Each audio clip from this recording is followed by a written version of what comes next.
السلام عليكم. جروب ايفيلور نجيب لكم هاد لاغام اللي هي خاصه بشامبوان. فيها شامبوان ديال لاكيراتين، فيها الماسك ديال لاكيراتين، فيها لو سيروم ديال لاكيراتين، فيها هاد بيفاز اللي فيه لاكيراتين اي بروتين الحليب. الوغ نهضر لكم على هاد المجموعه. هاد المجموعه ديال لاكيراتين خاصه للناس اللي عندهم الشعر ديما طالع السما، يعني فورشو طاير، ما كيتجمعش، ما كيتمشرش، كيبقى ديما مشنتف، ماشي ما عطيش واحد لا كولور طبيعيه كتبين على الحيويه ديال الشعر. ديال الناس اللي محروق لهم الشعر كثرت الششوارات، او للناس اللي كيديروا الصباغات متداوله وكتحرق لهم الزغبه وكتولي بخطرات الاستيك، يعني صافي ما بقاش عندها واحد النظره زوينه، وما بقاش كتنبت، يعني ما بقاش كتعطي كتبين القوه ديالها، يعني سهله بالتكسر وسهله باش تحيد من بلاصه. هاد الكيراتين هو كيراتين نباتي، وكيعوض لنا الكيراتين لي بيولوجيك اللي عطينا الله. كتعرفوا ان كنزادوا بماده الكيراتين، ومع كثره الصبغات وكثره الشامبوانات الغير طبيعيه، ومع الشمس او لا اي مواد اللي فيها المواد الكيميائيه كتهرس لنا او كتقتل لنا ديك ماده الكيراتين، بحيث ان الشعر ما كيبقاش رطب، ما كيبقاش في واحد النعومه، ما كتبقاش فيه واحد الحيويه، وتولي مشنتف وشويه حتى اللون ديالو تيولي شويه بحال موسخ، ما كيعطيش حتى شي نضاره. الوغ هاد الشامبوان كيف كتشوفوا تبارك الله الحجم كبير، في 600 ml. 600 ml يعني الانسان ما يغسل الشهر كامل تبارك الله. ممكن تستعملوا العائله كامله، الناس كاع الا عنده العائله وباغي يغسل يعني كلشي يستعملوا. وخاتم يعني شويه منه كيعطي واحد الرغوه وكيعطي واحد النظافه.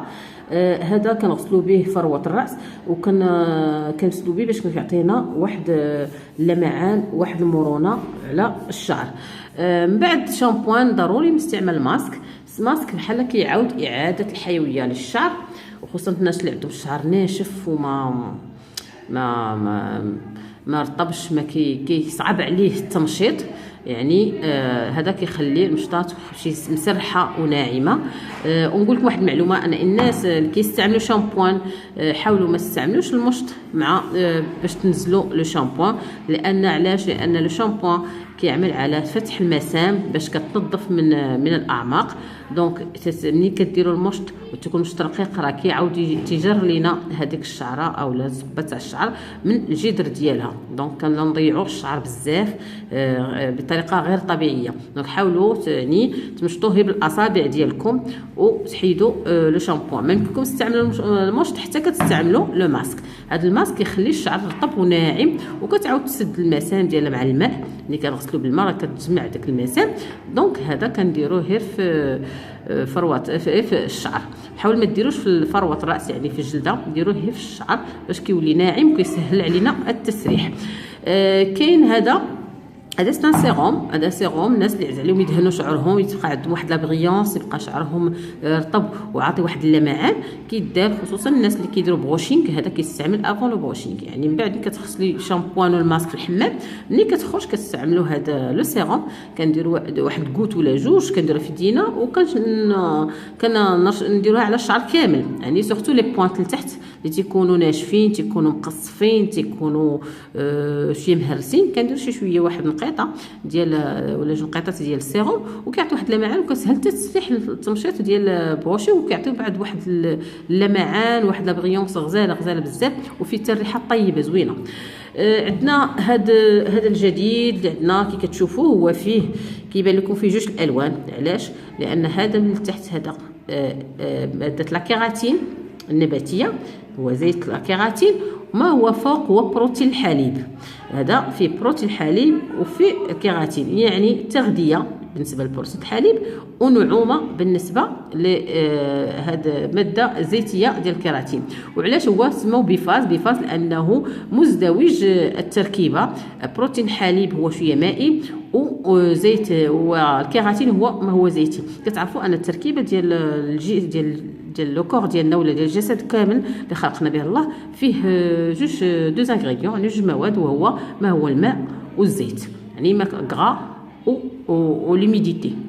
دونك باش يكون نعطي واحد التغذيه متكامله باش نكونوا نعوضوا داكشي اللي ضاع لينا ونعطيو واحد طبيعه ناتوريل. ضروري من مزج هاد لي دوز انغريديون باش كيعطينا واحد التركيبه طبيعيه بالنسبه للشعر، يعني تغذيه بالبروتين الحليب ونفس الوقت نعومه ولمعان بالنسبه للكيراتين. ولكن طريقه الاستعمال هو ضروري من مزج هاد لي دوز انغريديون بهذه الطريقه، يعني ضروري تولي هوموجين، يعني خلط باش تستافدوا من المواد كلها. فوالا بحال هكا بهذه الطريقه. هانتي دابا ولا عندو لون واحد. الوغ دابا غنمكن لكم طريقه الاستعمال. كتحيدوا هذا وكديروا الشاشه كترشوا على فروه الراس كامله، هذا ضروري من فروه الراس لانه هو تغذيه بالنسبه للشعر. هذا بيفاز هو كيغذي من الاعماق، يعني كيعوضنا على الكيراتين ونفس الوقت كيغذي الشعر، كيخليه قوي وتيخليه شديد ولامعان. دونك ضروري من مزج لي دوز انغريديون. عاد يمكن لك ترشي على فروه الراس عاد باش على لي بوينت، يعني من الجذور الى الاطراف. كترشوا كتديروا واحد المساج دائري وكتحاولوا يعني تكون هذا المنتوج داير على الشعر كامل قبل البروشينغ. حتى هو كيستعمل بدون غساج، يعني بلا شطف ولا الغسل، كتستعمل ما بعد الغسل. هذا لو ماسك يمكن لك تستعملوه، الا استعملتوه غتستعملوه ما تفوتوش 15 او لا 20 دقيقه في الحمام. هادو بزوج هما كيستعملوا ما بعد الحمام. هذا عندك لو شوا، اما يمكن تستعمليه سواء هذا بوحدو او لا هذا، ولكن اللي عنده شعره من غير انه مقصف وانه ناشف كيطاير ولكن كيحس ان الجلده رطبه وانه عنده الشعر رقيق وكيتهرس وكيتجر من جدر، من الاحسن تستعمل هاد بيفاز. وهاد بيفاز ممكن تستعملوا اي واحد، ماشي بالضروري تستعمل هاد لاكام ديال شامبوان كيراتين. اي شامبوان ممكن تستعمليه بها لان هذا تغذيه وصحه للشعر. دونك هذه هي لاكام بالنسبه للشعر لي فورشو لي طاير اللي تيكون سورتو اللي عندهم وليدات كيتكركب لهم الشعر ومشنتف وما كيبغيش ينزل. هذه ديال لا كيراتين، ولكن ماشي كيراتين شيميك، هي كيراتين نباتي. وبصحه والراحه.